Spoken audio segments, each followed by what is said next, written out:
ত্রিকোণমিতিতে কোণ পরিমাপের ধারণার আমরা 8 নম্বরের অঙ্কটাতে চলে এসেছি। বলছে যে একটি বৃত্তের ব্যাসার্ধের দৈর্ঘ্য, আচ্ছা প্রথমে বলছে বৃত্ত, তাহলে প্রথমে আমরা একটা বৃত্ত এঁকে নেব, একটা বৃত্ত এঁকে নিলাম। এবার এই বৃত্তটার ব্যাসার্ধের দৈর্ঘ্য 28 সেন্টিমিটার। ব্যাসার্ধ বলতে এইখান থেকে এইটুকু, এটা বলেছে 28 সেন্টিমিটার। এরপরে কি বলছে, এই বৃত্তে 5.5 সেন্টিমিটার দৈর্ঘ্যের বৃত্তচাপ।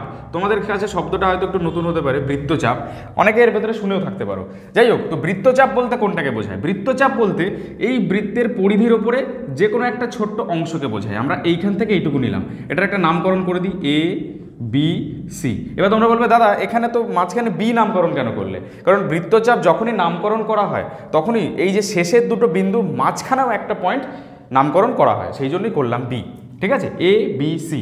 তাহলে এই বৃত্তচাপ মানে এইখান থেকে এইটুকু, এই বৃত্তচাপ দ্বারা ধৃত, মানে এই বৃত্তচাপের দ্বারা কি ধৃত কেন্দ্রীয় কোণটির, মানে এই বৃত্তচাপ দুটোকে মিলিয়ে দিয়ে সেন্টারে মিলিয়ে দিয়ে যে কোণটা তৈরি হবে, দেখো কিরকমভাবে কোণ তৈরি হয়। দুটো বৃত্তচাপকে মিলিয়ে দিলাম তো। এবার এই দুটো বৃত্তচাপ মিলিয়ে যে ধৃত কেন্দ্রে যে কোণ, কেন্দ্রে কোণ তৈরি করেছে, সেই কোণটার বৃত্তীয় মান হিসাব করে লিখি, মানে এই কোণটার বৃত্তীয় পদ্ধতিতে মান বের করতে হবে। এবার আমাদেরকে বলে দিয়েছে যে 28 সেন্টিমিটার ব্যাসার্ধ, তাহলে এইটা যদি 28 হয় তাহলে এখান থেকে এইটুকু, এটাকে ও ধরে নিই, তাহলে ও সিও 28 হবে, ও এও 28 হবে, কারণ এটাও ব্যাসার্ধ এটাও ব্যাসার্ধ।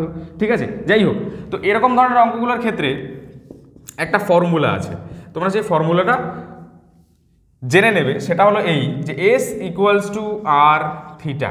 ঠিক আছে, এই ফর্মুলাটা এই অঙ্কে কাজে লাগবে। সেই জন্য আমরা লিখব যে আমরা জানি এস সমান সমান আর থিটা, যেখানে এসটা কি, যেখানে এস হচ্ছে হলো এ বি সি, এই বৃত্তচাপটার দৈর্ঘ্য। এই বৃত্তচাপটার দৈর্ঘ্য আমাদের বলে দিয়েছে, কত বলেছে? 5.5 সেন্টিমিটার। তাহলে এসের জায়গায় কত লিখবো? 5.5 সেন্টিমিটারে আছে, সমান সমান আর মানে আমাদের কি বোঝা হয়? আর মানে হচ্ছে হলো ব্যাসার্ধ। ব্যাসার্ধ কত? 28 সেন্টিমিটার, সেন্টিমিটারেই আছে, তার মানে আমাদের একক চেঞ্জ করতে হবে না। এরপরে কি?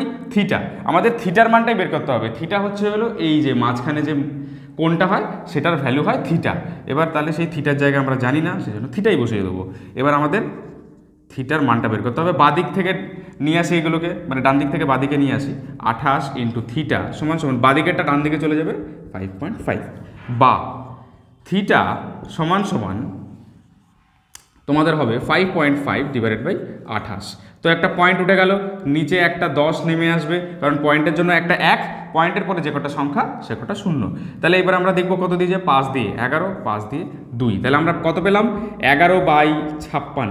এইবার সব থেকে গুরুত্বপূর্ণ জিনিস, যে এই ফর্মুলাটা যখন আমরা কাজে লাগাবো তখন যে থিটার মানটা বেরোবে সেটা সবসময়ের জন্য বৃত্তীয় পদ্ধতিতে বেরোবে, মানে রেডিয়ানে বেরোবে। তাহলে এই যে অ্যান্সারটা হবে সেটা রেডিয়ান হবে। কেউ যদি এখানে করে দিয়ে আসো যে 11/56 কোণ তো বলেছে, তাই না, কত কোণ, সেটাকে যদি থিটা বলে দাও, ঠিক আছে, তাহলে কিন্তু হবে না, এটা কিন্তু ভুল হয়ে যাবে। ডাইরেক্ট এটা তোমাদের রেডিয়ানেই অ্যান্সার বেরোবে, আর এটাই আমাদের চেয়েছে, বৃত্তীয় মান হিসাব করে লিখি, ব্যাস। তার মানে এটাই হলো আমাদের অ্যান্সার। বোঝা যাচ্ছে? আশা করি এই পর্যন্ত কারোর কোনো সমস্যা নেই। যদি থেকে থাকে কমেন্ট সেকশনে জানাও।